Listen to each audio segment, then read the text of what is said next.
Oh, yeah.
Hello everyone, this is Jose Herrera with the 03XX series. Today's special guest is one of our brothers, Bryan Laney. A little bit about Bryan. Bryan spent 6 years in the United States Marine Corps, serving as a rifleman with 2nd Battalion 8th Marines Fox Company between 2007 and 2011. Bryan deployed forward to Al Ramadi, Iraq in 2007, and then to Southern Helmand, Afghanistan in 2009.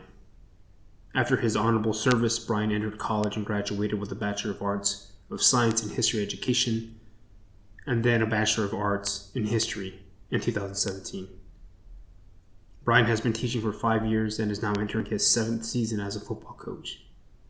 Bryan has been supported and loved by his wife Christy for 13 years and his 2 beautiful children, Zayden and Zoe. We hope you enjoyed this conversation. Semper Fidelis. Yeah, we need to try to behave on this one because your players are probably going to listen to it. Some of them, probably. Yeah, probably. if I share, Jose always behaves. It's me that gets out of line sometimes. So. But how you been doing, Bryan Laney, man, Coach, AK Coach? Should we just call you Coach? Oh man, we just moved to Farmville. That's right. Where's sold that? Our house in you know where Greenville is? Yeah, about 15 minutes from Greenville. South of Greenville. Come on, west. Coach. West of Greenville. West. Right. West of Greenville. I'm closer. Dude, I'm like 45 minutes from Raleigh. That's where a hot dog lives in Greenville. Yeah, he does. He won't answer me anymore. We tried to call him when we went up to Indiana. That's Jesus, I got that brain. Did we really? Yeah, he didn't answer. So we moved out here, sold our house in Pamlico. That was a nightmare. Those people were terrible. I've had I've sold 2 houses now, and I've had the worst experience with both of them. Nice. My realtor was awesome, but like the people, the offer was we could stay there, while our house was finished getting built. And then all of a sudden, as it got closer to closing, our house wasn't done. And they're like, oh, well, we're staying in an Airbnb, so you got to pay us $600 for the 4 days that you're going to be in our house. So we cut them a check. They didn't cash it. Like 48 days went by, canceled the check. They tried to cash it on the 49th day. And they're like, oh, the check bounced. Well, no shit.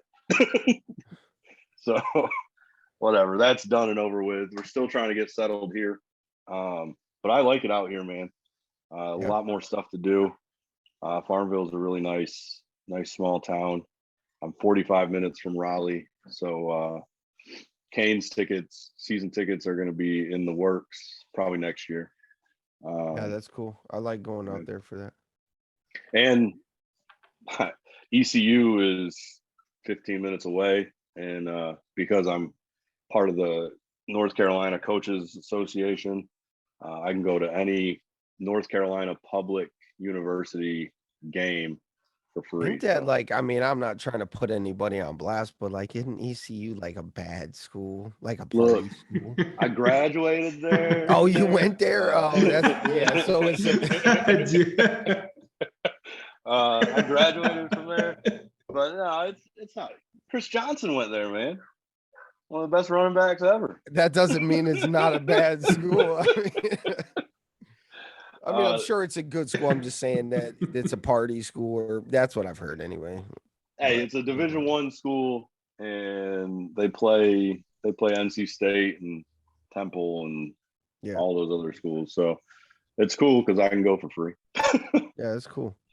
So what are you? Right here. So you're at a high school? Yeah. Okay. I teach. I'm teaching this year. I'm teaching civics, American, and world history. That's what's up. Yeah. My second semester is going to suck because I have 3 different classes. So 3 different plannings, which is a nightmare. But I pretty much do whatever's thrown at me without complaining. Yeah, and that's in the middle. That's in the middle of football season too. No, the first semester. First semester is. Yeah, in the fall. I should be. We're going to the playoffs this year. We went 2-8 last year. You got some good guys on the squad. So the program really wasn't a program, and then Coach Cook, our head coach, I coached with him at Pamlico.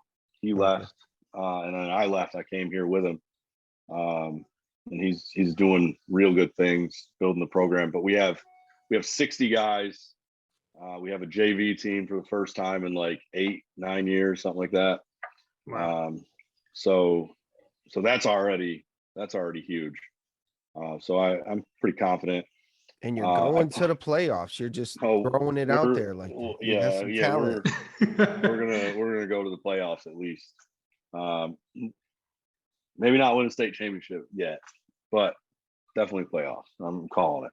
You got to be all in. You can't be like, we're gonna get there. Not win. Like if you're there, you got to win. Yeah, absolutely. That's cool, man. So I'm excited about that. I used to have my Instagram was locked, and I didn't let anybody follow me that I didn't know. But I unlocked it, changed my name up there, and I start sharing. I share football stuff all the time now. So yeah, that I shared a video yesterday of one of our freshmen making a tackle, and it was it was pretty good stuff. Do they have media forms like waivers? So I think that they sign one like through the school generalization, but I don't know that all the kids that we post up there are on Instagram anyway. So like we tag them in the videos, and they usually go through like our football page, the Jag Swag football or whatever it is, up there. So that was not a plug.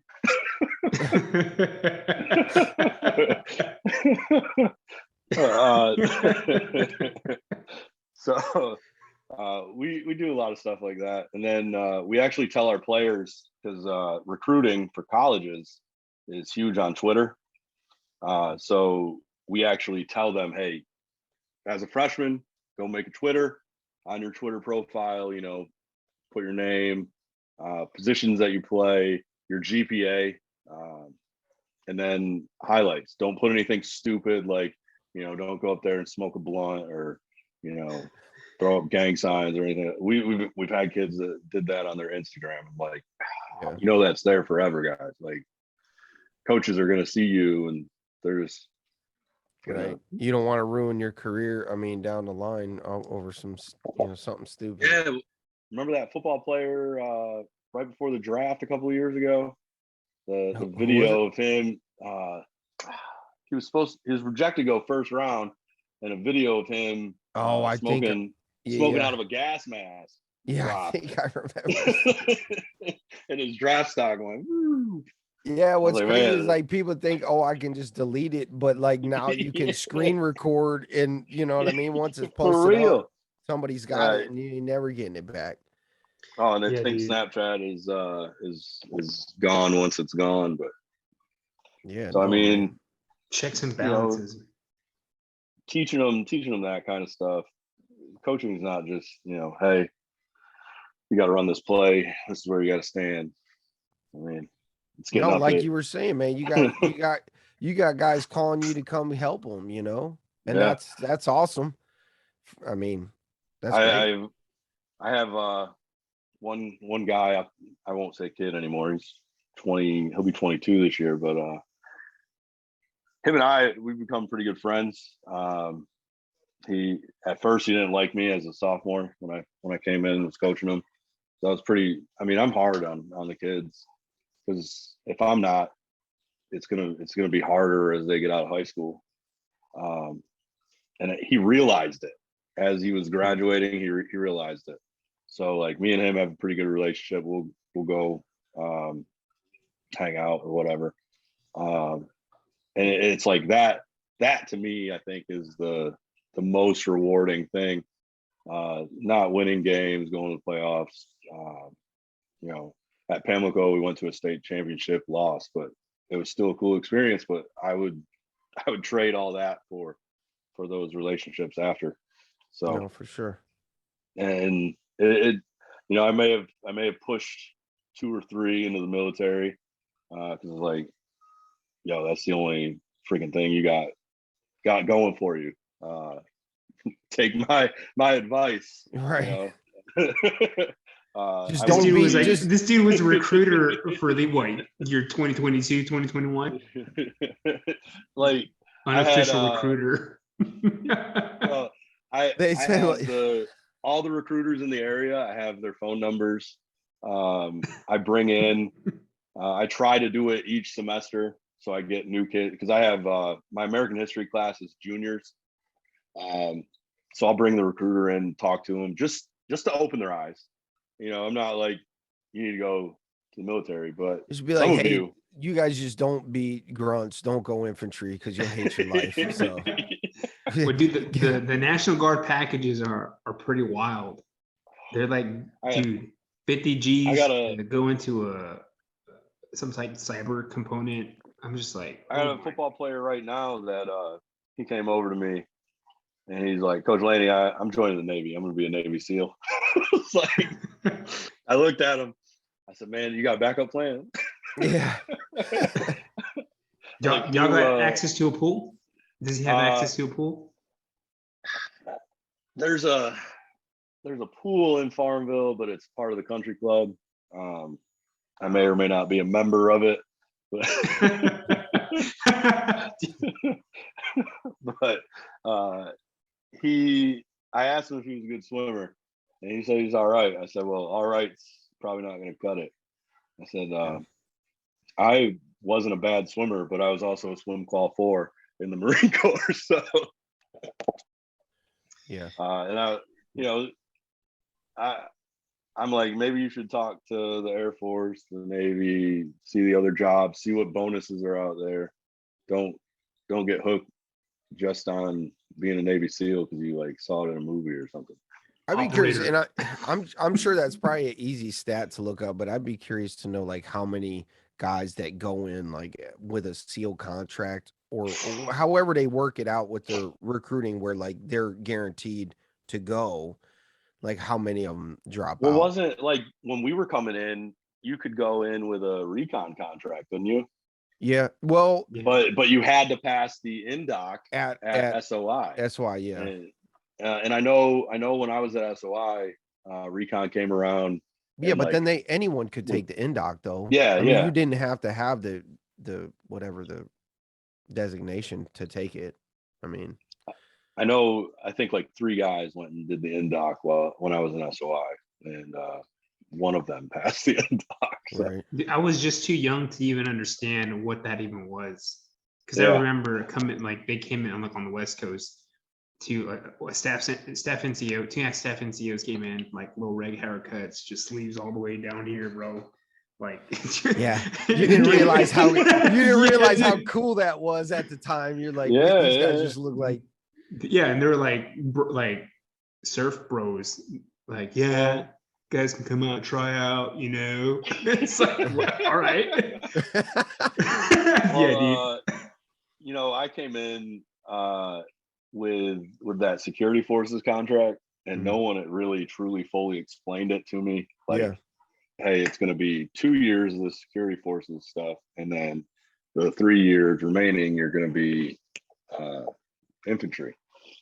So like when I went to SOI, because you go to SOI and then BSG, you know, everybody's splitting off, going 51s, 31s, 41s, so 52s, whatever. And us security force guys in the East Coast, we weren't allowed to do any of that. They're like, no, you can't do it because you got it. You're an 11, and then you're going to go off to BSG. But I guess on the West Coast, they were letting guys go 31s, 41s, 51s, even though. Oh, they were letting them get that MOS. Yeah, they were letting you do it. Oh wow. I was like, I mean, I sucked at math, so I wasn't probably going to be anything but an 11. But dude, I remember.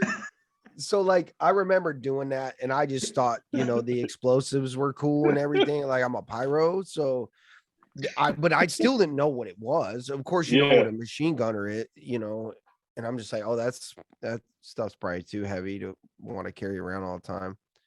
Anyway, but I remember at the end of it, like when they were asking the 11s who wanted to be LAR, and everybody was like, and everybody was all excited about, you know, they gas it up and they're like, yeah, you get to ride around in vehicles and stuff. And like all these dudes are like, yeah. And then, you know, not hating on them, but yeah, right. Then they found out. Do you remember my recruiter told me never to volunteer for anything. Yeah. You'll get carbon monoxide poisoning every day. You know, you'll be all right. Yeah. Anyway. So then, you know, then you go to BSG and they give you this other MOS, and it's like, all right, so I have 2 MOSs. Cool. And then what was that? What was the nomenclature? 8152. Basic security guard was the actual. That's what it is. It's an actual MOS. Yeah, wow. Yeah. And it's a B billet. So I didn't even know like any of that. So like Iraq, I was talking to the career retentionists about, you know, re-enlisting eventually.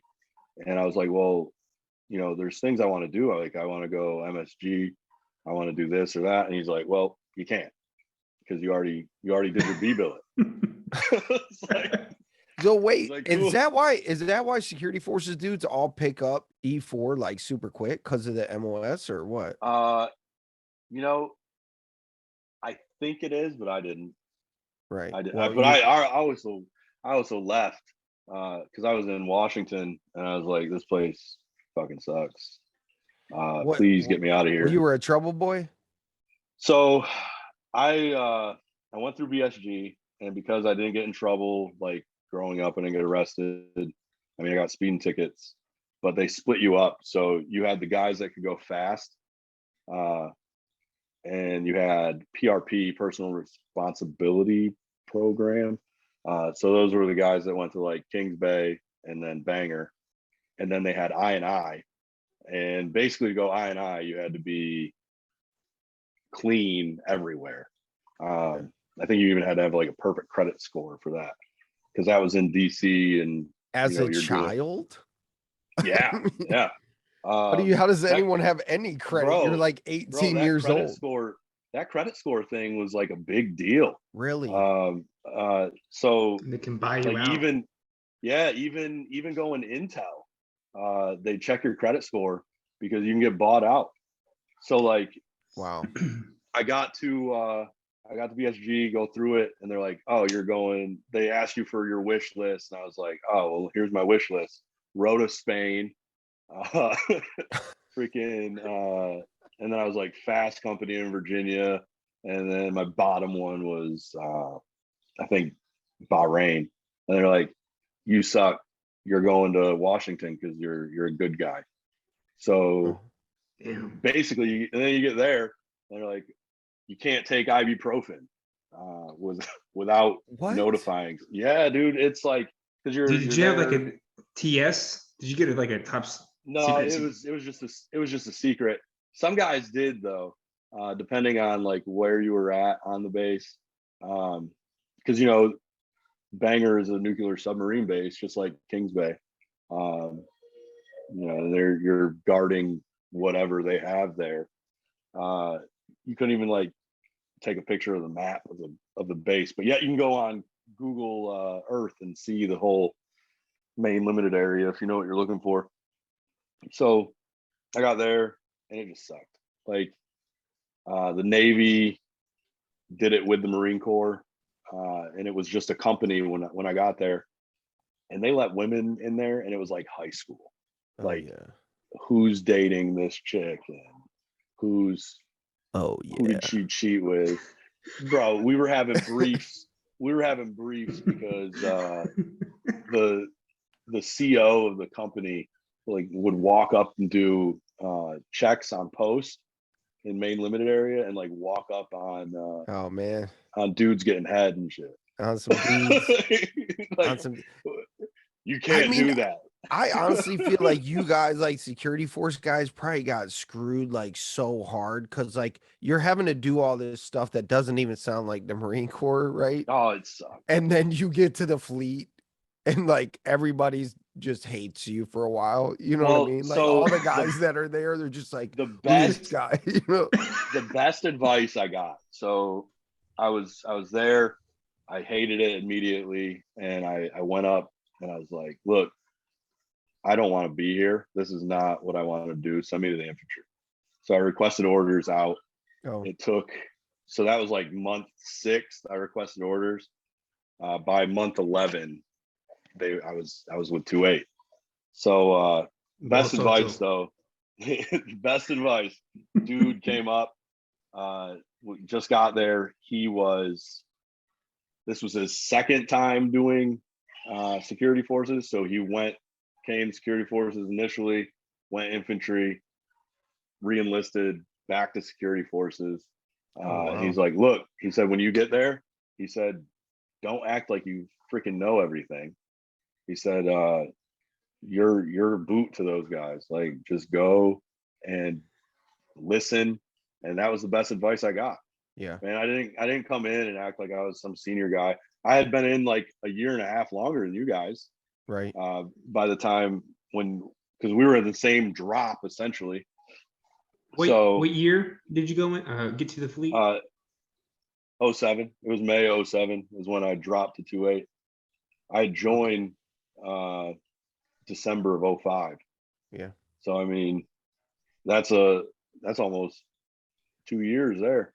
So that's what I did. I just didn't talk outside my mouth. And that's a real, I mean, I'm sure that's pretty common everywhere though, because I think the real issue comes when you have a security force guy show up that's an E4, and then you have a senior lance corporal that's already been on a pump or two, and then they take their team over, and then they end up being a squad leader, and this guy's got no time down range, Well, we saw it. We saw it with guys coming in.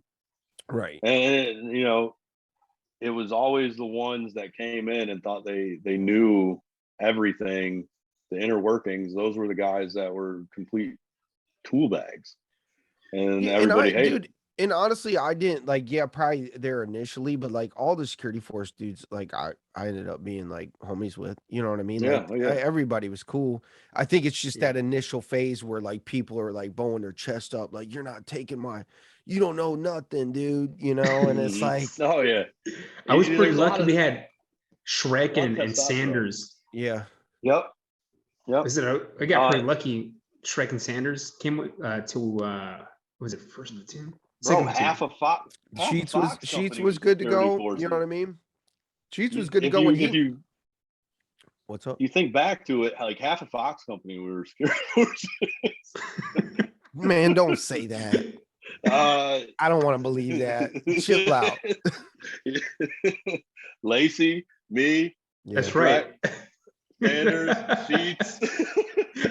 Yeah, wasn't Dan Cliff security forces? Yep. Powell. Because I think Cliff was with me, because me and Cliff went was he? to boot camp together. Yeah. I think we went to boot camp together. He was in a different company, maybe. We went to SOI together, and then we went to BSG together. That dude's still getting after it, man. It's incredible. Yeah, it is. You know, seeing the guys that are still in, I say it, I joke around about it sometimes. Like, man, if I would just stayed in, I'd be like 4 years from retirement, 3 years, I think. No, 3 years from retirement. I hate that mentality, Brian. I hate that when man, if I would have stayed in, I'd be getting that check. Well, you didn't. You didn't do it. I did it. You're right. I did it. You'd be putting that check to TRT because you have no testosterone. Yeah. Dude. How was your health, man? I know you had COVID bad. So, I mean, I feel a lot better. Are your lungs damaged? I think so. Like yeah. I'll try to do stuff and I get winded pretty quick. Right. But now it's just trying to. I had that shoulder surgery last year. And I still feel that. Like I'll try to throw a football at football practice, and I realized that I can no longer do this. Oh, did you had that when we were there at base, right? Yeah, yeah. I just had a splint or something. Yep, I had just had it like the month before. I had it at the end of April. Right. That shit still hurts. I'm never. Doctor told me I won't be able to bench anymore. Probably won't be able to do like actual push-ups anymore, which kind of sucks. But yeah. You got some strong weight. You got some strong kids in the gym. Yeah, man. They can put up some weight.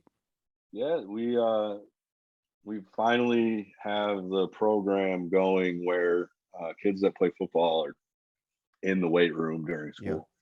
Yeah. And kids that aren't are lifting weights after school, like either before practice or after practice.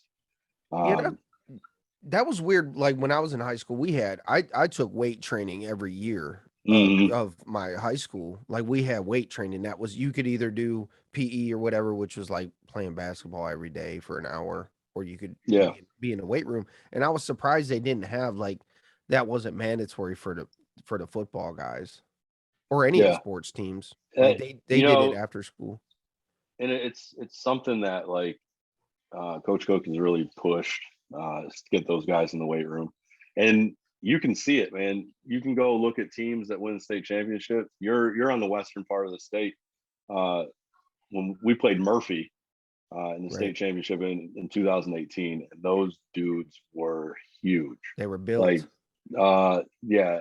I mean, aside from the fact that their smallest lineman was 6'3", like 260. Jesus, bro, dude. They were. They're getting double rats in the chow hall line, or in the lunchroom. What are they feeding the kids in the western part of the state? They're putting some additives. My first question. Put some additives in on that slice of pizza they're getting. Our biggest kid was 6'3", 250, and their biggest was 6'5", 300 pounds. Oh my god! As a junior in high school. That's awesome. But I mean, you can find those guys. But our high school is really good at basketball. Like really, really good at basketball.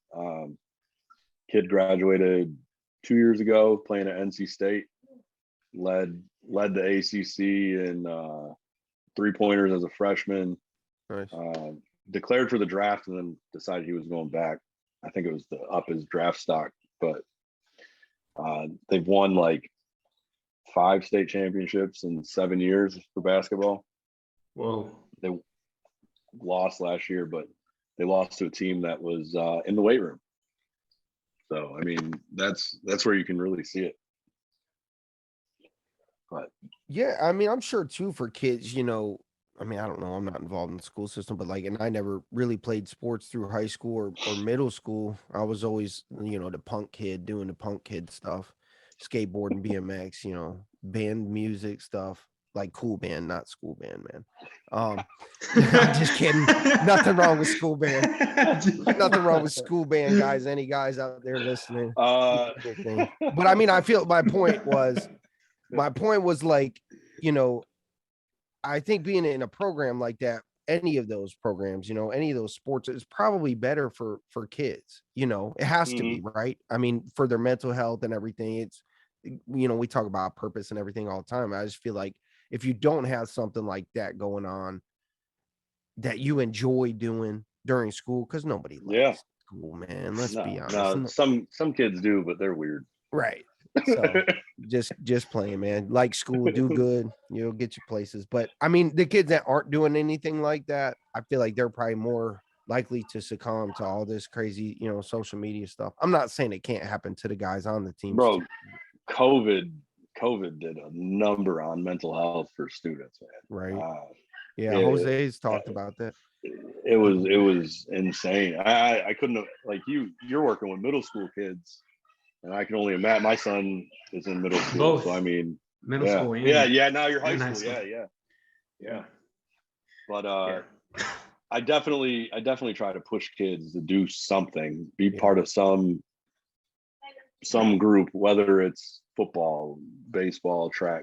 Do something while you're in school, because otherwise you're just walking the halls and getting your grades. I mean, socialize, use it.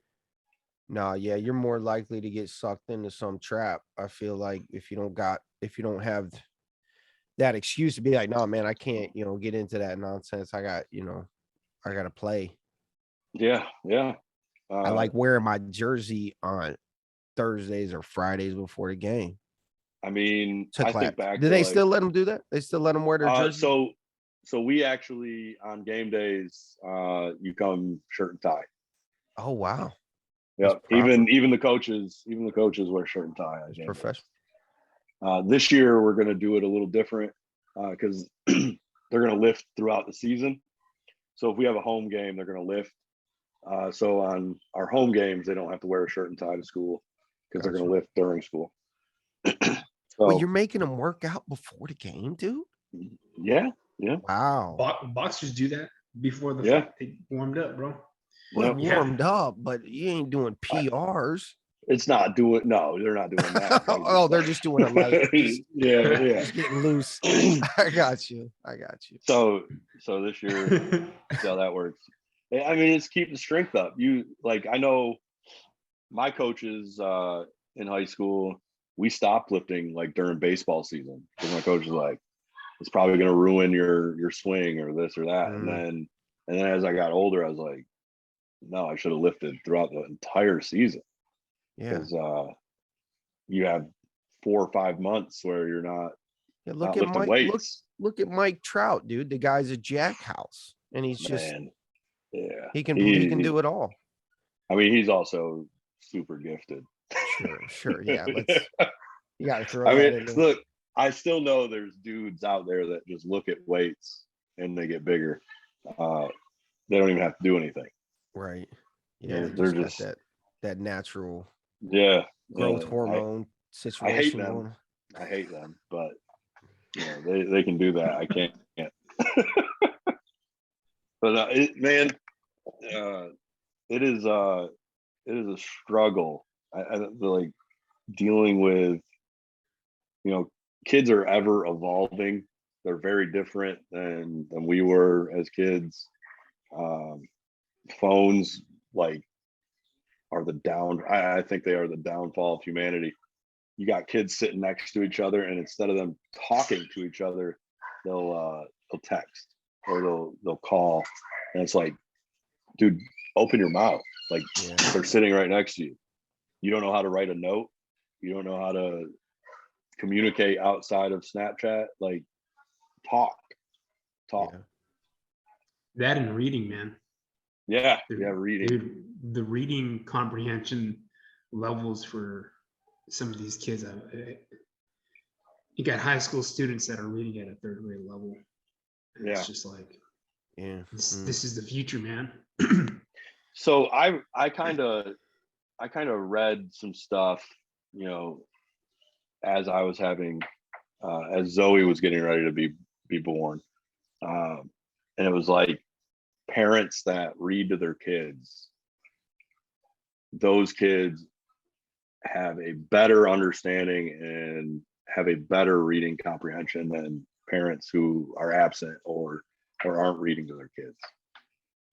My son's, because go ahead. I didn't mean to cut you Oh off. no, so like Zayden, when he was younger, we would go to like the zoo, and you know how they have the plaques of this animal and all this stuff, scientific names and stuff.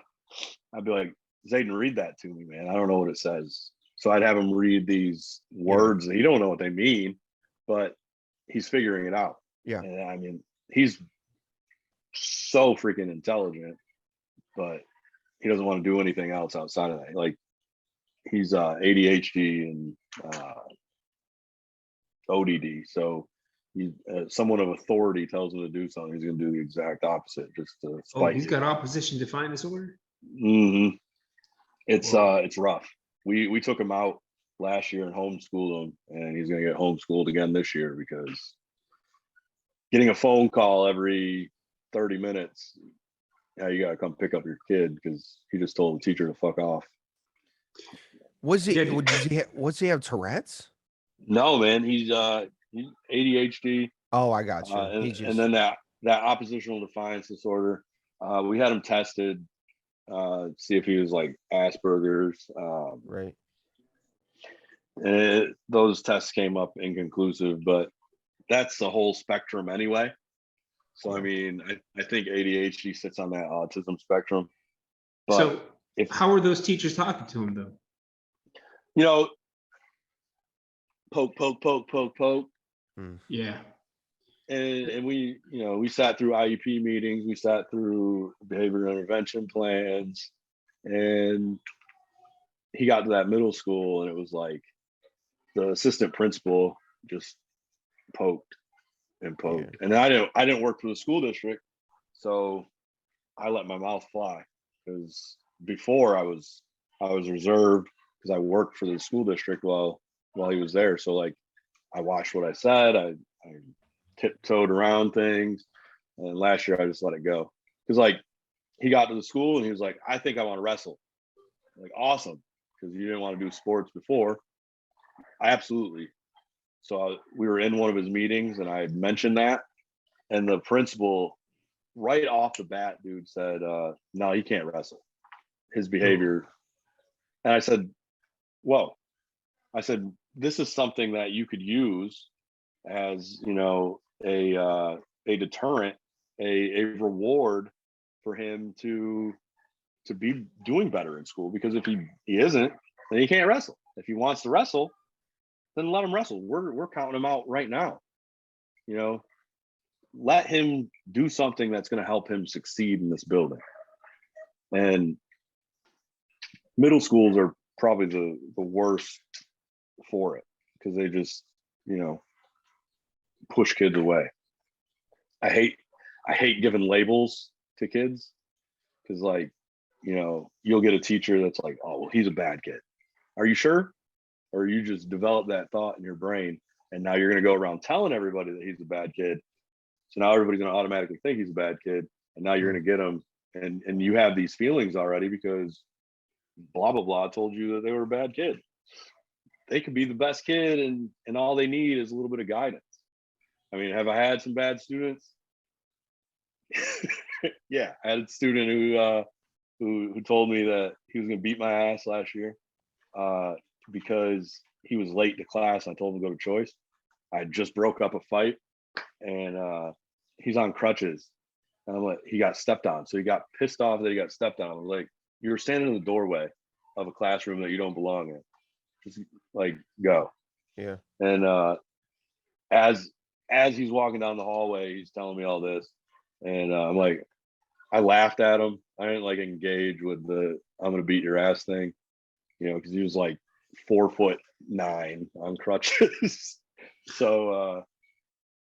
And I ended up getting him in my classroom, and it was a nightmare. But it wasn't even. He had been allowed to do whatever he wanted since he was a little kid.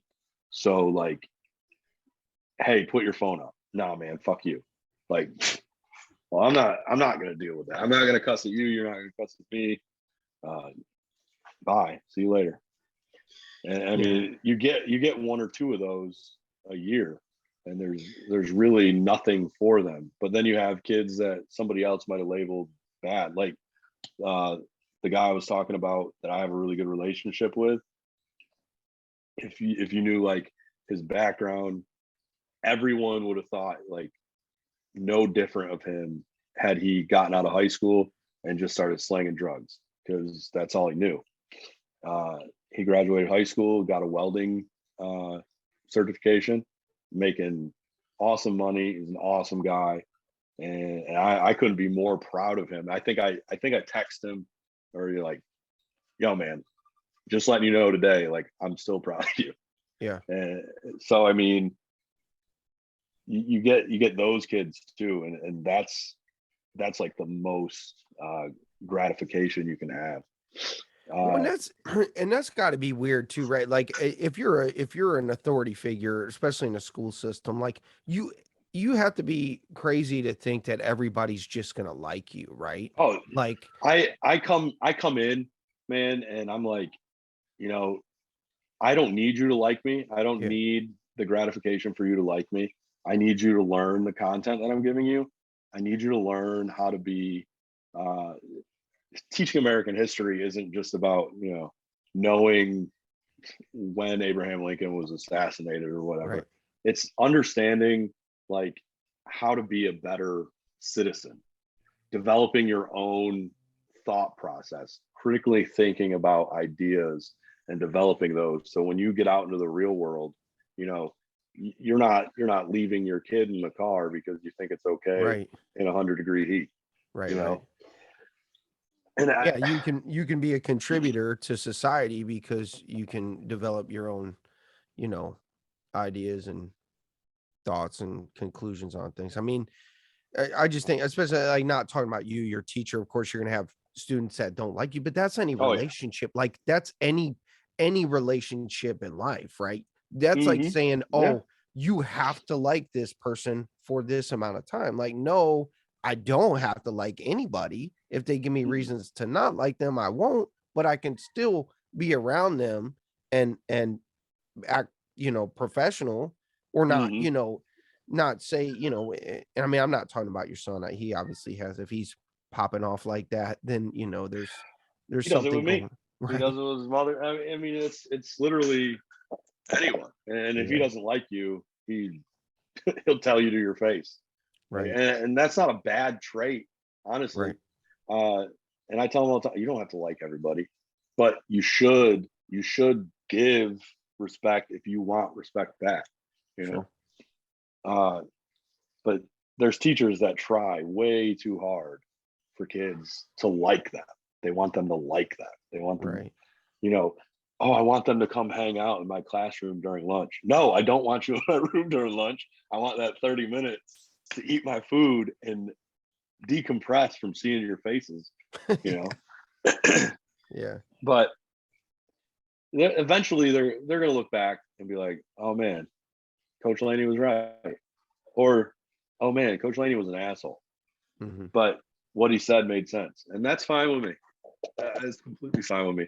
I have my expectations in my classroom, and that's what I expect from you. I don't expect mediocrity. I want you to come in.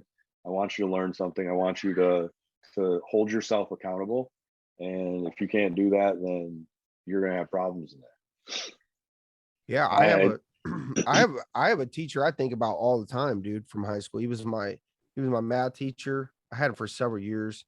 He was a one of the basketball coaches and everything. I mean, he wasn't my coach, but that dude probably like set an example for me in the school setting that I mean I still think about. And yeah. he was just a no nonsense type dude, super cool, chill dude to like talk to. You know what I mean? He was approachable, and it impacted me. I know it did. I was able to learn math at a higher level. I mean, not Hmm. I was never good at like, I wasn't in trig and algebra, all the crazy stuff, but it was just like basic life math, right? Yeah. And geometry and stuff like that. But um it obviously it helped me in my military career because I went 51, did the demo stuff, which is a ton of math. Like it's just a ton of calculations and stuff like that. Hmm. Was great at it, you know what I mean? And that's tooting my own horn, but I was really good at that part of it. And it's because of him. It's because I was able to learn that stuff from him because of the way he taught and the person he was. And Yeah.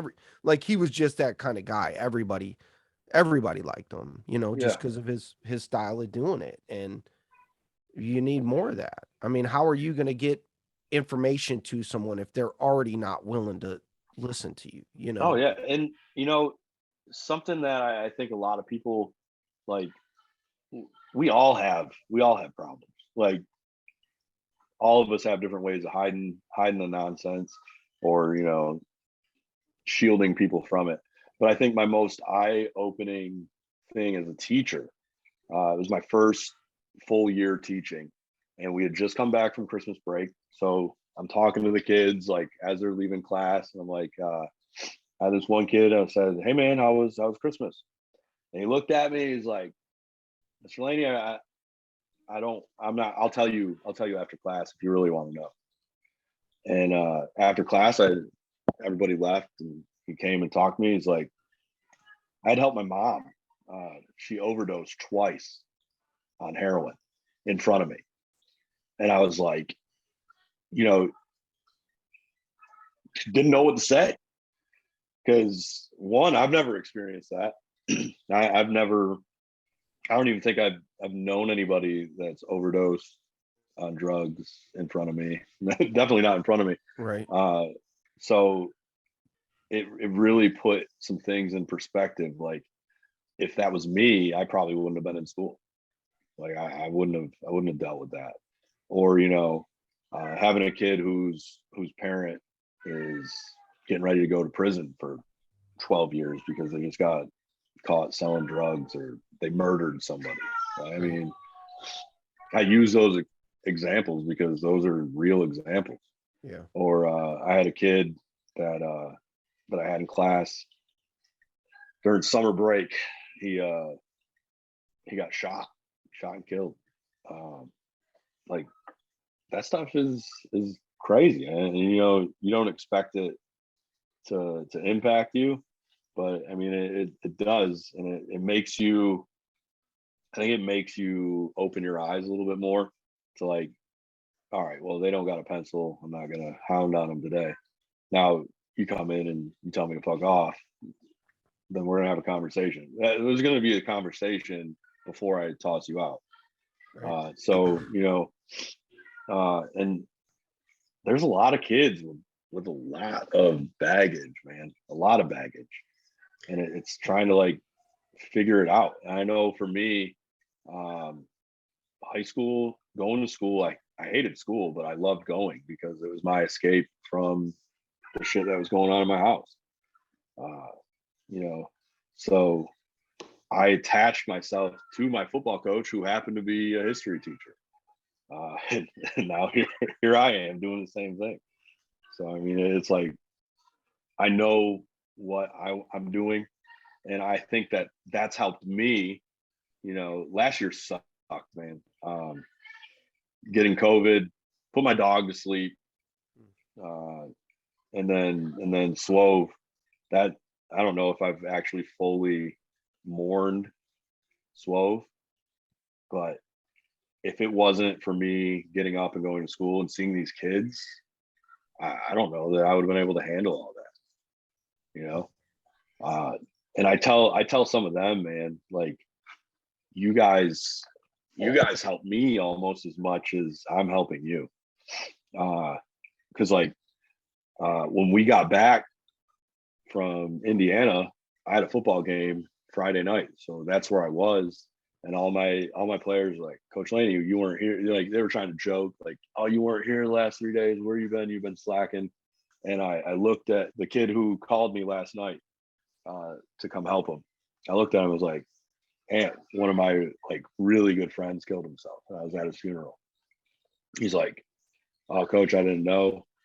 I can't even believe that you're here right now." I was like, Yeah. "Oh man, this is my escape. I'm not doing it just for you. I'm doing it for me. This is me. This is what I need to do." And I tell a lot of guys, like, talking to guys that are struggling with PTSD and stuff, I'm like, find something that helps you, that takes your mind off of it, that you're giving back. I think that the giving back portion of all of it is what really, really helps me. And Jose, you I mean, Yeah, you work with kids. I was, I was like, look, I'm already retired, man. Like, I don't have to work. I don't have to come out here and deal with this. So this is what really bothers me. Going to some of these locations in like these rural parts and seeing the way some of these kids live. Oh, dude, I can relate because of how I grew up, but it's like that's like it. And then coming back to Wilmington, or like having to deal with the riffraff of the grind. People are tired. It's just like, so I understand that element, and it seems like because I'm a re-engagement coordinator, I have to go track, locate missing students that are disengaged completely. I have to find them, and dude, some of their situations are they're bad. And anyway, so I view that as more of giving back, because I was in a similar spot. I was, the only thing that I had really was my high school counselor, Miss Stewart, and the football program, which was a really great football program in Artesia, New Mexico, that allowed me to use their facilities until I graduated, and they helped me. And if it wasn't for those programs, I wouldn't have been able to succeed in just getting into the Marine Corps in general. But so I understand that, like, the function of it. So I view a lot of those kids in a similar spot. It's like, imagine if someone would have just reached out to them, or imagine if someone didn't reach out to them, letting them know that. And so I see it more as like a like community, right? Giving back. Like, this is my way of giving back. Like, I'm willing to do that. And I mean, it's a thankless job. You know what I'm saying? Like no one really, and I'm not so like, the students are like, oh, you're a teacher. I'm like, well, technically I'm a teacher now that I got like the certification. I teach mental health and biological interventions and whatnot.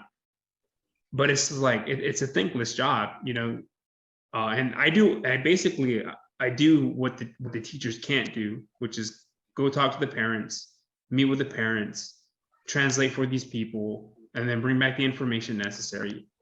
And so, yeah, it's a huge part of giving back. And to me, that's meaningful, because you have direct impact. And I've been with a group of kids now, several groups of kids. So the kids that I went with, like, started working with initially, were like sophomores, juniors. They all graduated. They're all in college now. They're all very successful. They're living their lives. And I know I had a direct influence as a result of it. Like, that was the work that I put into that, like, that made that happen. And I'm so thankful for that. And they reach out to me still. They thank me, and that's a feel good thing, right? I did something right. And then now, with this other group of kids in Pender County, like, I'm seeing all the middle school kids that I was working with now entering and then moving up towards graduation. So I literally watched these kids grow up, and dude, it makes such a big difference having a consistent figure that they're able to go and find, that's gonna, that could just level with them, that's gonna understand their situation. So I think that's the upside of that too. I mean, really what kind of like drives me too is the fact that I have a son now, which is, it's a weird thing for me. Like, it's just a weird thing. Like, if being a father is a weird thing. And it's hard. Yeah, it is. It is. And I don't think I'm like the best father. Like, you know what I'm saying? I try to live up to what that looks like. I have a lot of projects. I see things in the future that shit needs to be done now. And so it's very difficult. And I see what the future can be if we don't get our fucking shit together. And I don't want that for my son. And so it brings it all back together. And it's like, all right, if I'm not putting out trying to better the school system somehow, because that's where my son's going to be at the next, few years, then I'm not doing my part. And that's another thing is like, I love my dad. I have a great relationship with my dad now, but it's like he wasn't around like that. And now I'm around. I can do that now. I can have a direct say in how these systems work and how, his life can be better and those kids' lives can be better. And I mean, it all comes back. And I do feel that. I do feel that like it's almost like an immortality project, right? It's like it's nothing like the Marine Corps, right? You're not going out and taking down Taliban strongholds or anything, but the level of intimacy, the silver linings that you find, the small victories in the day, all triumph over all the bullshit. And some of those, there's like I had to deal with like those kids, man. Like I think one day I did a home visit trying to track down this kid.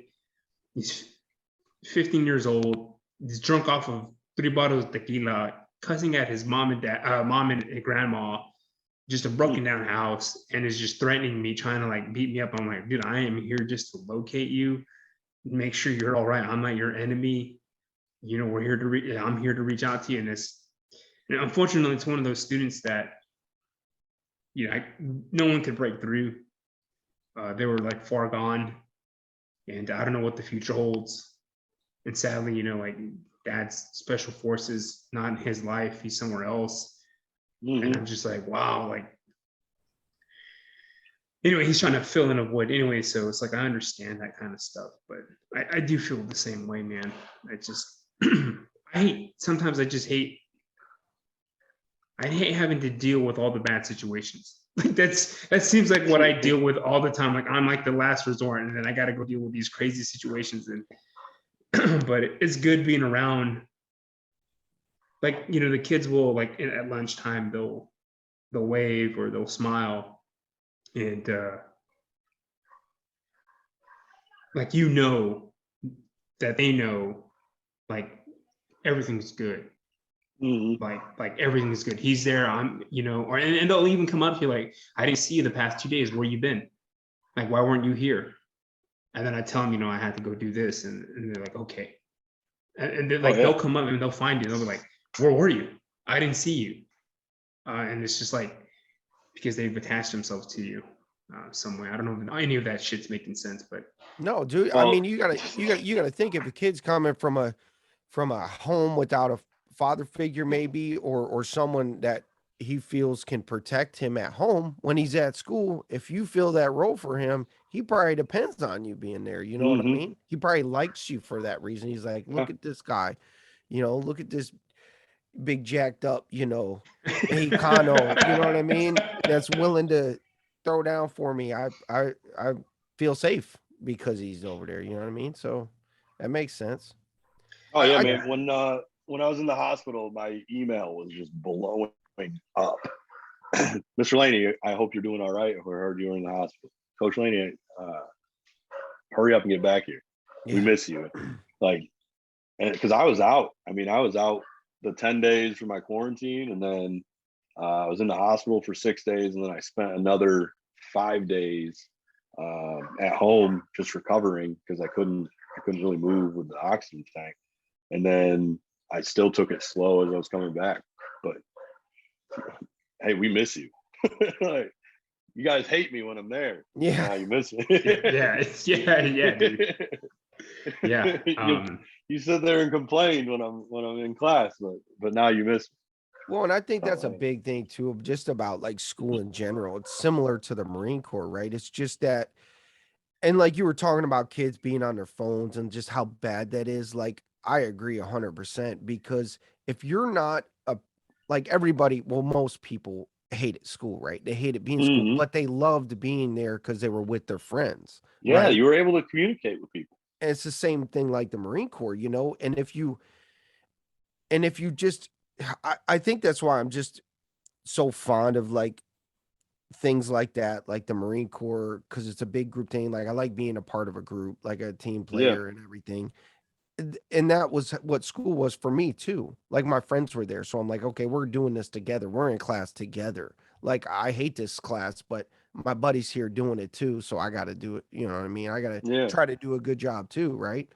And I think like kids that are just so absorbed in everything else that's not in the present moment, they're gonna miss out on like all of those good times and memories that you have from school, from being in school. Hmm. We all have them, and yeah, that just sucks. Like you're on your phone, you're not like you say, you're not reading, you're texting broken English, FR, and then you speak that way to people. For real, oh God, Yeah. and stuff. And Yeah. it's like, dude, this is ignorant. Okay. Like we You need know, to stop. a real good way to get that to stop. In my classroom, I'll just start talking like that. I'll be like, "Oh yeah, I'm Yeah. got it, I'm got it." Dude, Or someone will lie, and I'll be like, For real. "No, he's capping right now. He's capping. yeah, For real, he's capping." Oh, that's And funny. they'll stop what they're doing, and they'll look at me and they're like, "No, coach, no." I'm like, "Well, you guys talk like it, so why can't I?" Dude, you know what's insane is I saw the other day the Marines Instagram page, like the official Oh, Instagram page, makes this. I'm not talking about the last month stuff. I'm they made this, dude, they made this freaking machine gun edit, right? These dudes are on a 240 or whatever. I think it's still the 240. SIG's coming up with a new machine gun for them, but they got this dude behind a 240 just ripping belts, and they have Lil Baby, the oh my rapper. god! There's an edit into the background of this like machine. It's the sexiest little machine gun clip. You know what I mean? It just makes it look really nice. And I'm like, this is serious. This is the Marine Corps making a edit with The a TikTok. yeah, but it was like on their page. I'm like, this is how they're advertising this. I'm like, what is going on? I like don't get me wrong, I like Lil Baby and everything. He's fine. He's a good rapper, but I'm like, this is just crazy to see You Marines. They have to you adapt, gotta bro. hit. Yeah. Yeah, you gotta adapt and overcome. And You I'm gotta just like, these know dudes, your. if you joined the Marine Corps based on this edit right here with machine guns and Little Baby, if that's what gets you in there, you're going to hate your life Yep. because it is Look, nothing like that, dude. I had the lava monster. All right, it was the lava monster for Right. me. Yeah, but you knew you weren't slaying Yeah. Oh yeah, dragons, yeah. bro. I knew what I was doing. I knew what I was getting ready to go do. Like these dudes think they're gonna be in the field with some AirPods in, bumping Little Baby while they're ripping machine gun belts, dude. And they might be, Yeah. and they might be, dude. Who knows? You know Yeah. that? Hey, you never know. But like my boy, he was a 2-2 when they ripped us. Right. So he stayed in. He went fast company.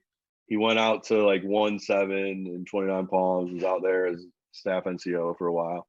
Now he's back here at SOI, and he's doing MCT. And he said, "Bro, it is the worst. It's so bad. These kids that are coming in, it's like I just don't understand like what the hell's going through their heads, and they're worthless." I was like, "Oh well, I mean, there's no war." They recently came out with another publication about how youth are too overweight to now join. So they're making waivers for them to join. And then now, I think there was the Army maybe about several months ago or a few months ago where they were like, we're letting people in now with no GED or, yeah, no I think GED. it was the Army, yeah. Yeah.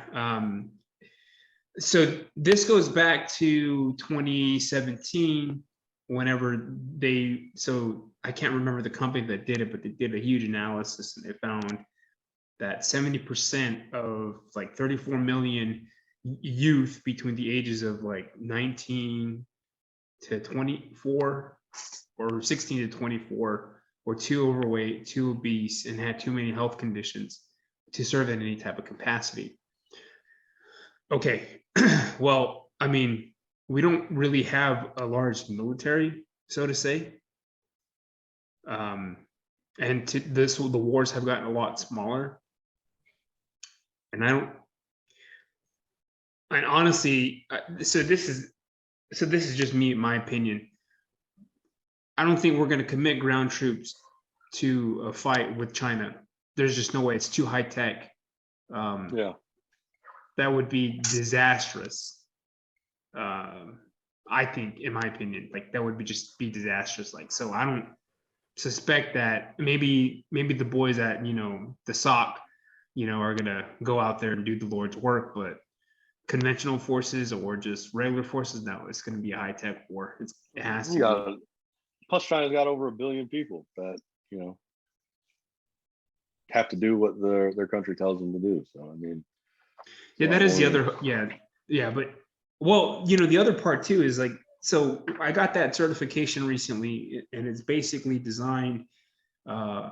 It's a biological intervention, right? So basically, through this thing called the wellness skills, and through tracking, right? So tracking is basically reading the body sensation. So our nervous system, we read our nervous system through tracking sensations. And I think I've given several examples, or the same example, many podcasts, where I conditioned myself every time I left my house. I was always in fight mode because that's how I was, in the Marine Corps. Every time you left the wire, it's fight mode time, right? So my body was just boom, like through the roof. I'd come back from like going to Harris Teeter or like some freaking store, and I'm just like tired and like just like, what the fuck is going on? Anyway, so I needed an intervention in order to stop that algorithm, to stop that fight or flight, that stress activation. And so for me, it was taking a pause, thinking about what I was about to go do, and then saying to myself, hey man, you're not going to go and fight. You're not going to go engage an enemy, right? You're not, it could happen, but it doesn't have to be that way. And then, with PTSD therapy, like EMDR, and then finding little like ways to like calm myself down, I wasn't as tired coming back from the store. I wasn't as activated. I was still very much aware, but it wasn't like my body was getting taken over by my stress activation response. So I was able to use my own body by tracking, finding a resource which allowed me to understand the good parts in my body, or like the things that made me a little bit, that basically like stopped that activation from happening. And then I was able to focus. And that's the thing, is that over time, our bodies are designed, they basically create this algorithm. So it's heuristics, right? So you fucking conditioning yourself to do certain thing.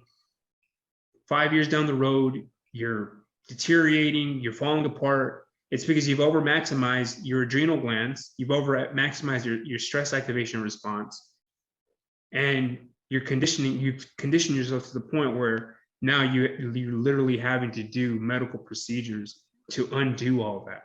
And that's what that certification allows me to go do, is it allows me to teach giant workshops at an extensive, and thorough way, where people can develop their own skill sets to have those biological interventions. And basically it comes down to trauma-informed practices, right? We're moving from the conventional view to the resiliency-informed view, meaning the conventional view is what's wrong with you. The trauma-informed view is, what happened to you. But the resiliency view, informed view is, what's right with you. And that's what we need to start focusing on, is like, what's right with, what's right with Bryan Laney, what's right with Polly. Let's focus on that now, and let's build that up. And then that allows you to have a resource to either, one, stop the biological hijack of your stress response, so that you're not killing yourself over time. And so I'm going to be able to go to any organization, any school district, anywhere, to teach this to specific demographics. And that's what I've been doing, is trying to break that down to the school system, because I'm going to be doing this in the school systems, and then also the veteran demographic, because a lot of the studies came from the study of veterans, Bessel van der Kolk. All these guys created, I guess, it was called the somatic experiences. So like I said, we've conditioned ourselves to be a certain way, and while it is survival, it's a natural thing, right? We do this because we have to survive. It's not conducive to the way we live today. So we have to essentially retrain ourselves to essentially stop that process. And overall, you know, like I've been practicing this stuff since like 2019 because, you know, I had, you know, my brain chemistry was jacked up, and it does work.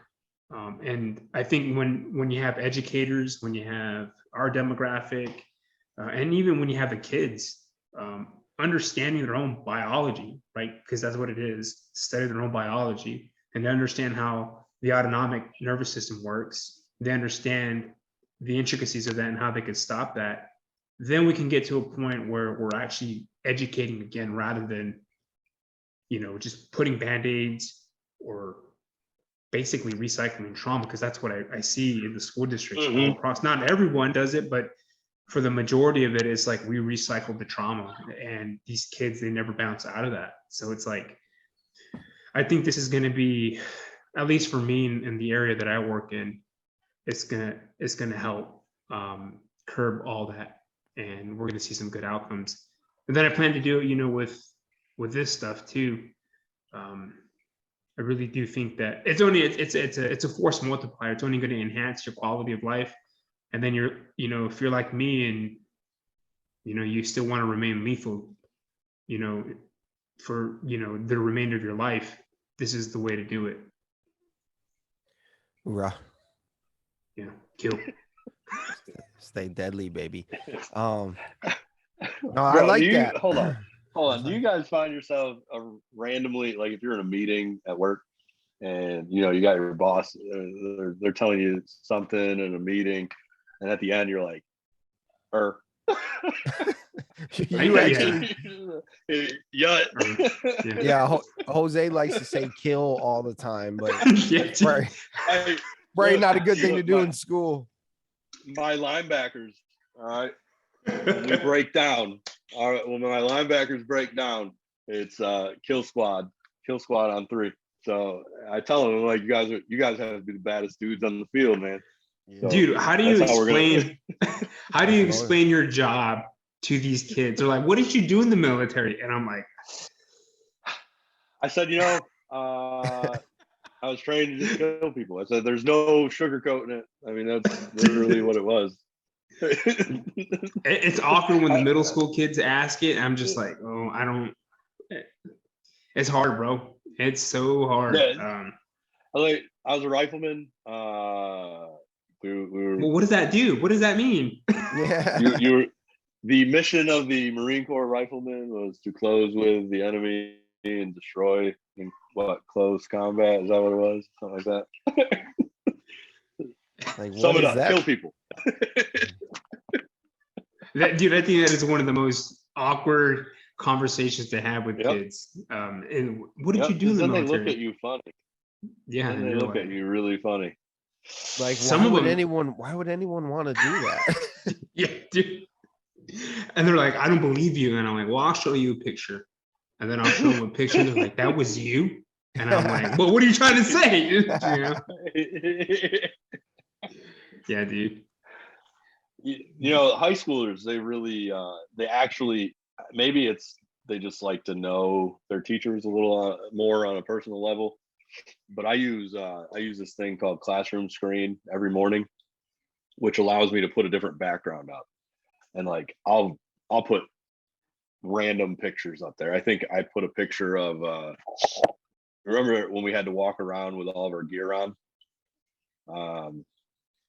because they were shooting up in the air. Oh, at PB Hassanabad? Yeah, well, we had to have everything on. Yeah, that's when Shimmel. I have a picture of like me and Shrek, and we had the stupid deployment stashes, and I'll throw that up on my board, so they'll ask questions about that. I have a picture that the combat camera guys took of me in Iraq, that I was in some magazine that I had no idea I was in.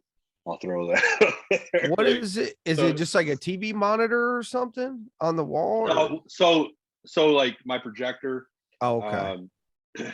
But there's a website called classroom screen. Right. And it allows me to put text boxes up. Gotcha. And like all this other stuff, but it gives you the opportunity to put background pictures up. So like if during football season, I put football pictures up. I'll put like a picture of my wife and me. I'll put pictures of my kids. Does it just stay up all day? It just stays up on the wall? Yeah. So I'll freeze my screen.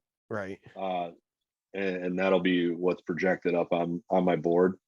It's just a tool that I use in my classroom. I mean, other teachers might use something else. I don't know, but you find.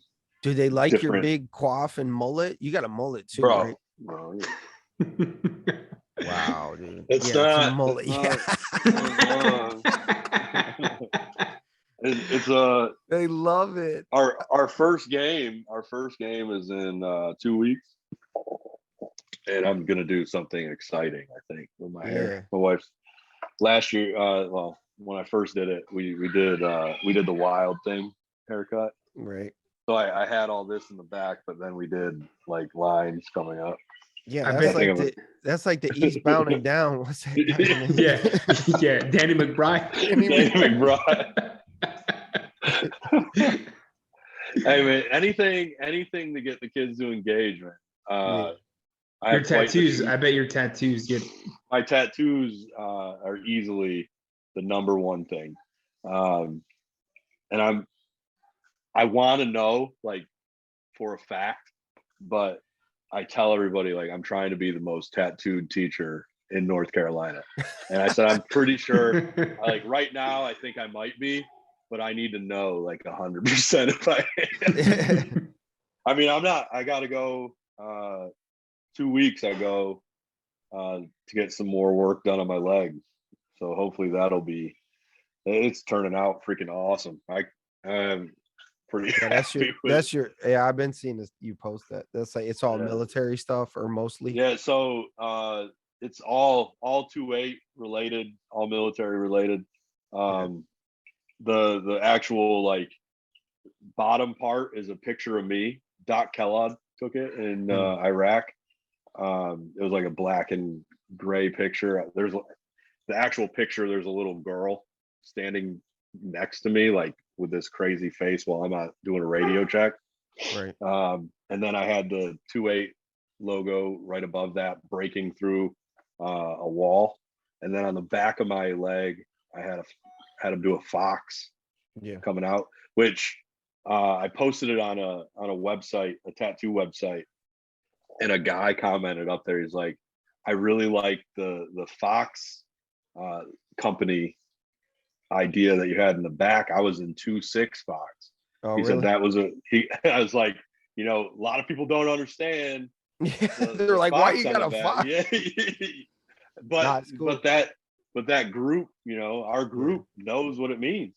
And then I did coming up my leg, I did Battle of Bellow Wood, which was what I wanted. The next session, 1918 was a good year. Yeah, the next session is gonna be gonna jump, I guess, in time. So I found a picture of like a squad with helicopters flying over top of them. So that's gonna be coming up my leg. Cool. So sick.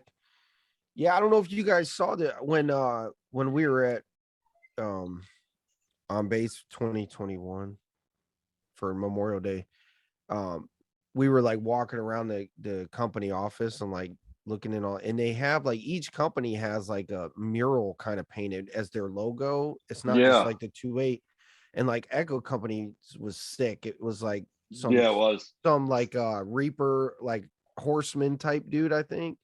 But the Fox Company one was pretty cool too. It's like half of it was a fox's face or something. Like I don't know. I had one of the guys that was there text me like pictures of all the he said because they said like each company has their own, or they let them paint it on the wall in there.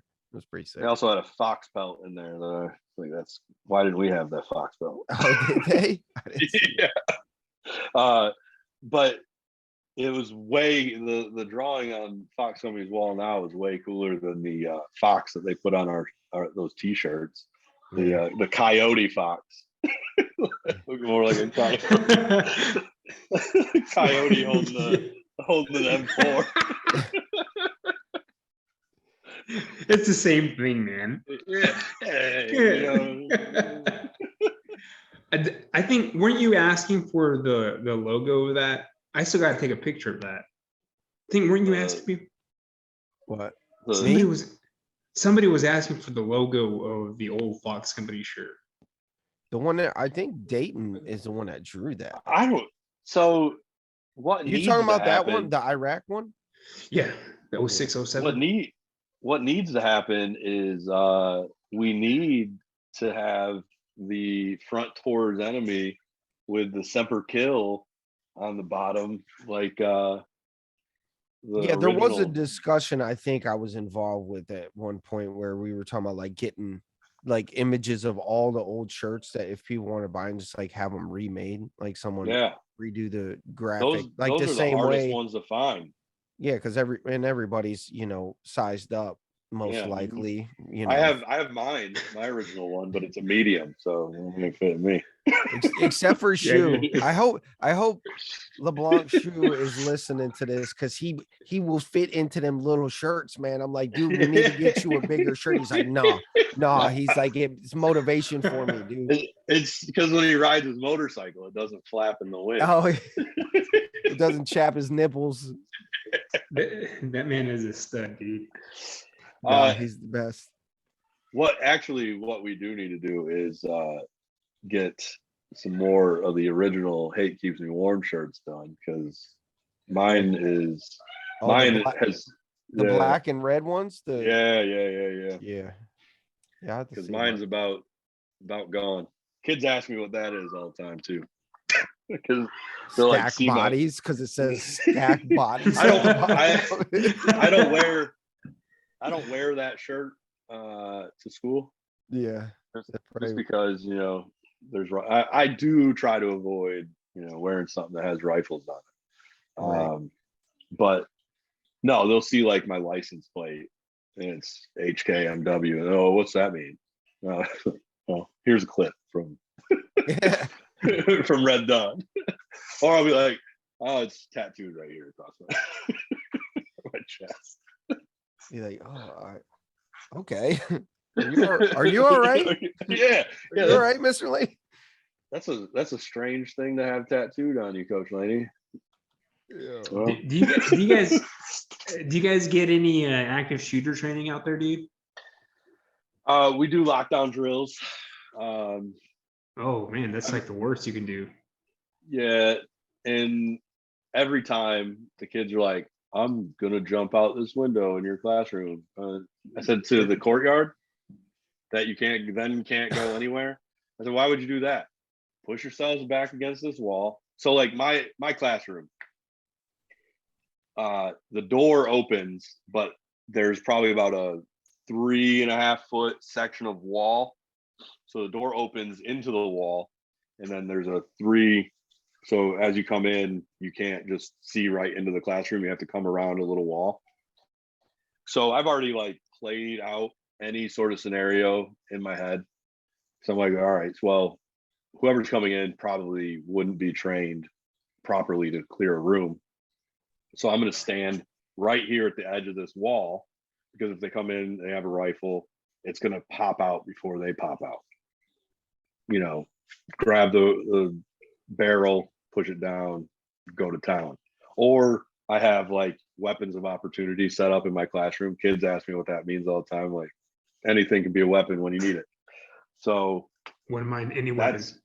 Yeah, that is my plan. Keep kids safe, whatever. But I'm like, why would you leave my classroom? Out of anybody's classroom, why would you leave mine? Yeah, you're like in the safest place. And the dude next to me that teaches with me in the same department, he coaches with me, he's actually a retired Army veteran. So I mean, why would you leave our area? But I've raised concerns about my room. So in the back corner, I have another door that we call it the Underground Railroad because it leads you right to the library. And that door has no lock on it. Mm. So like the first thing I said is that door is not locked. I can't lock it. The only thing I can do is try to barricade it. But, you know, and I was told that in a lockdown, the library doors are locked. And then all the office doors to my classroom, to that door, are also locked. But yeah, I definitely brought up that doorway. So barricade that door, watch the front door, tell everybody to shut up, stay off their phones, you know, don't go jumping out the window. That's my plan. Hit them with a chair. I don't know. Yeah. I have a solution. I mean, I've talked to some sheriffs and I've told them my idea, and I really think that it could work if it was, you know, pushed through and people got on board with it. But you know, if you have teachers that are willing to do it, maybe give them a stipend, maybe, you know, give them a little extra pay, send them through BLET during the summer, because it's like a 6-month program in the summer. Once they graduate from that program, they are a certified police officer in the state of North Carolina. Then the sheriff's department of the school district that they work in hires them, because sheriffs can hire anybody. They don't even have to be certified. So now you are not only a certified teacher, you are a certified law enforcement officer, which gives you the right to carry a firearm in school. It gives more support to a resource officer in the school, because now there's not just one resource officer dealing with everything. You are now also a first responder. You're also a police officer. So you're trained in these things. Like, you know, I think that alleviates the argument of you can't just give a teacher a concealed carry and let them carry in the school, you know, because I wouldn't trust, there's plenty of teachers I would not trust in my building to carry or even be responsible enough to have it secured properly. So, I mean, I don't know why that wouldn't take off. I mean, that makes the most sense out of anything. I think because there's a split, there would be a lot more. I think the idea of the fact that teachers have to carry is like so absurd. It's so absurd to these people that it's like, no, it shouldn't have to be that way. So they're going to try some like diplomatic solution to. But when you think about it, man, when you really think about it, our schools are the least secured buildings in the country. They're the easiest targets. I mean, there's blind spots where cameras can't see in a lot of buildings. The school that I used to teach at was built in 1951 and it's still standing. So, I mean, that building can't be secure at all. The school that I'm in now was built in the 70s and there's doors that just pop open. There's entrances that you can get in and sneak in. And then on top of that, you know, there's 900 and something kids. And if you're trying to watch cameras, or, I mean, I'm in the hallways all the time. I know a lot of kids because I coach, know a lot of kids because I teach, and there's kids that walk by me that I've never seen before. So, I mean, how do I know if that person is part of the school or not? Like the other school is at, they actually used to send people into the school, like as a training scenario, to see if anybody would say anything, because you're supposed to have a visitor's ID. And they don't. And it was always me being like, who are you? Why are you in my hallway? I've never seen you before. You don't have a visitor's pass. Go to the office. I'll walk you to the office. Let's go. But but they would walk by 4 other teachers before that even happened. And now I'm in a bigger school, and there's adults that I have no idea who they are. So it's like, how do we? What is the actual solution to this? You know? Yeah, I have an electronic badge that I wear I always have it on. I look dumb too because it's like I got like this blue, necklace thing with my badge on it. Just, dude, the last thing I need is someone be like, "Who is this guy?" And I'd be like, Anyway, what the heck? Oh, dude, one day we had a situation where there was a bomb threat, but here's the thing: no adult knew it was a bomb threat. What happened was students, like in droves, were getting picked up by their parents, and it wasn't until like midday where like finally everyone started noticing, like, where are all the students and why is everyone getting checked out?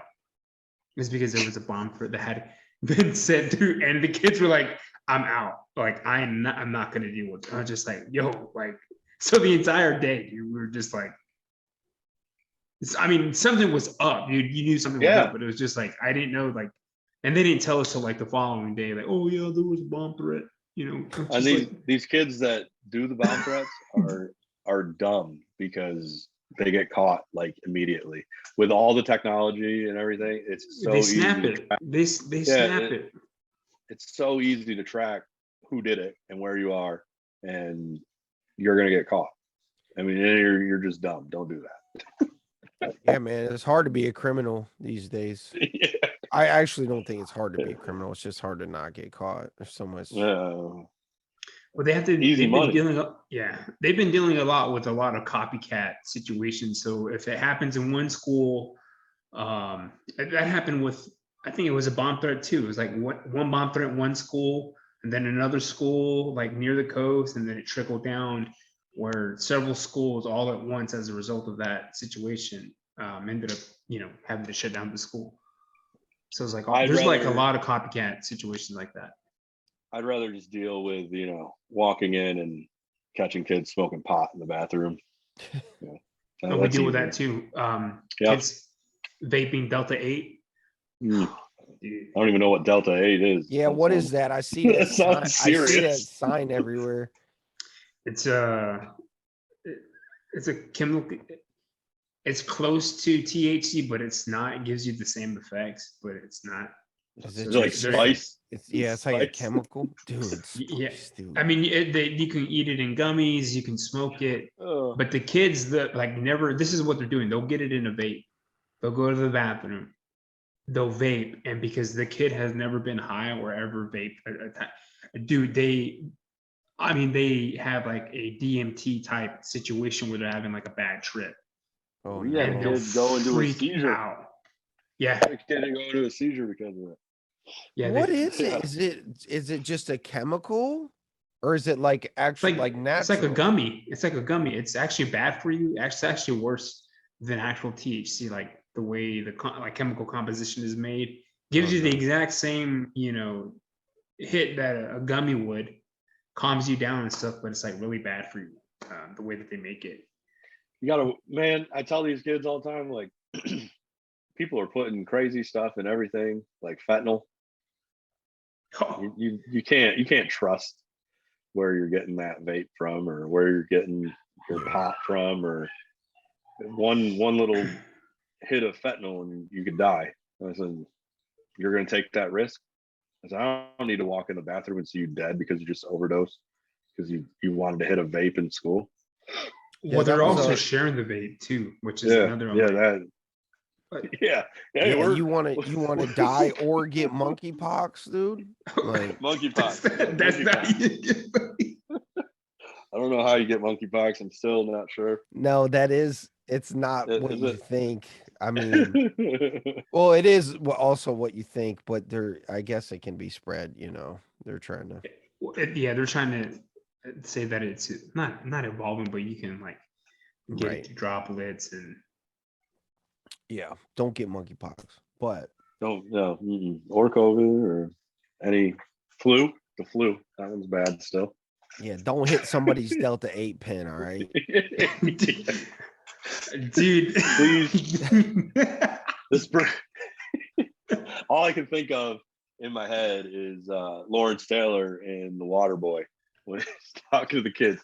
This brings me to my next point. Don't smoke crack. Dude, you know, like I just read something though. I think it's like the number one killer from ages 20 to 40 or something is fentanyl or opium I believe it, man. in the US right now. It's I like the believe it. number one from 20 to 40 or 20 to 50, whatever it was. I pulled up an article because I caught some kids vaping in the bathroom. I was like, here you go. If you don't believe me, like this literally just happened in Pennsylvania. 4 kids overdosed. It was just a vape pen and somebody slipped some fentanyl in it. And all 4 of them shared it. All 4 of them overdosed. Luckily they didn't die, but they still all OD'd. Yeah. It's crazy.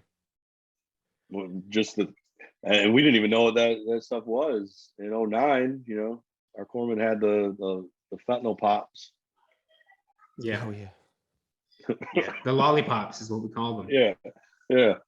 Man, when I thought I had appendicitis, so they gave me some morphine when I went to the hospital a couple of years ago. I don't know how people do it, man. Like, that was terrifying. That was more terrifying than thinking that my appendix was going to burst. Was when that morphine. Oh man, it was like instant too. She said, "All right, I'm gonna put the morphine in your IV." She said, "You're gonna feel it instantly. It's gonna feel like someone's standing on your chest." It felt like I had an elephant standing on my chest, and I was like, I freaked out because I just didn't like the feeling of it. I was like, nope. I don't know how people do drugs, but I couldn't do this.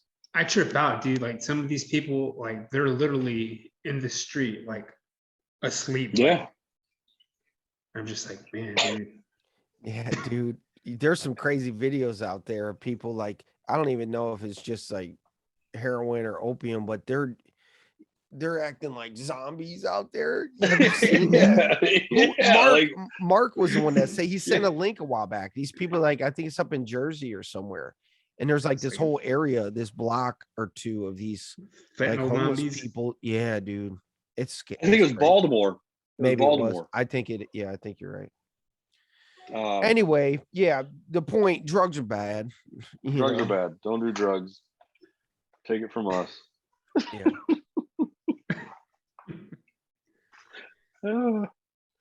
So you got anything else you want to wrap this thing up, or you got anything you want to add, Coach? Man, how far are you from Greenville? Oh, a couple hours. Yeah, I'm north of Charlotte. I don't think I've ever actually been to Greenville. A couple hours. Are you in like Mooresville? Yeah. I think that's like 3.5 or something like that. I was gonna say you guys should come out, catch a game. Yeah, we got cool. A game. I mean, if I'm ever not working, that's we do a military appreciation night.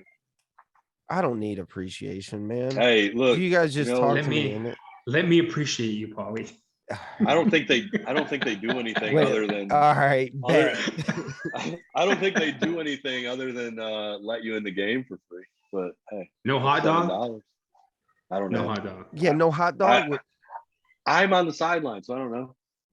I get to wear. I wear that shirt that Paulie's got on right now. That's what I wear for military appreciation night. I was so upset that they didn't have my size. Bullshit. Thick boys don't get none. Yeah, they were kind of skimping on the merch, but it's how it goes sometimes. Getting Wu-Tang forever. I'm going to see Wu-Tang on September 17th. Oh, that's cool. Awesome. I did see they were touring. Yeah, that's cool. Yeah, they're gonna be in Raleigh. But no, man. I like what you guys are doing, definitely. Yeah. I've said it a million times to other people, like, you go so long without seeing somebody or whatever, and it's like we can just pick up like we never had this absence from each other. You know what I mean? Like, go 10 years without seeing each other, talking to each other. Yeah, for real. Especially like when if people do have the opportunity to make it out and meet up, like Mhm. on base like that, when you really see somebody, you can feel it when you're around them. Oh yeah. But Oh yeah, yeah. it's weird. It's a weird. It's not weird. It makes sense, but it's kind of crazy how that, you know. But yeah. Yeah. Well, Yeah, it's all good, man. Appreciate you chatting it up with us, though. yeah, man. Appreciate you guys having me on your super cool podcast. Hey, If you want to come back on too, man, you're always welcome to come back on, and you want to talk about something different, or anything like that. Yeah, whenever you guys want me up here, I'll do it. yeah, maybe if you guys win a championship, we can get a season recap or something. Yeah, yeah. Hopefully, your students or somebody, hopefully they listen to this and realize how cool of a guy you are if they don't already think that. I mean, if they don't think I'm a cool guy, whatever. This will change it. This will change. Man, Coach Laney's an asshole. All right, man. Yeah. Appreciate you guys. Good stuff, brother. Take care.